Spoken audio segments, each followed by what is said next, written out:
kaluwore koda penjo mabende Fredrick Osuru penjo bed mane. Osuru penjo mabeyo kabisa ni to wan waneno nang'o kadipo ni oyier achiel kuom jo ODM mondo be deputy president. Seche mwadonje e winjruok kaka two political parties mwadonje any coalition to wadonjo kizungu wacho ni give and take.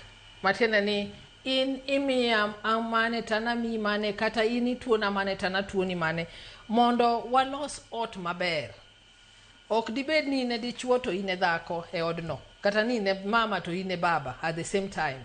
Nyaka imi ng'ato kore ng'ama chielo be nyaka mondo relationship no owak. Omiyo oken gima dibuog ng'ata ahinya ni ODM is now pushing for deputy presidency if we are not going to field our own president, for example.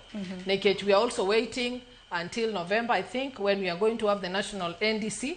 Mondo wane ni decision ma jo ODM en nango. Wadhi field candidate, koso watimango, koso one we deputize the president. Omiyo, it is not an individual. An individual nyalo bet gi paro mare ka nyalo wuoyo about gima notimre Kakamega ni mae pachwa ni kawuono watimango Wasir Oparanya mondo konyalo deputize nga o deputize His Excellency the President. Nikech wan kaka ODM wanyalo gombo nwa yud number 2. But ODM is not just for the leaders. And kiwinjo duol makata party leader wa masani wuoyogo eni okane wuon ODM. ODM en mar members. Omiyo members gi kalure gi the delegates emabo wuoyo kacha mondo wachni we have unanimously agreed ni one we are not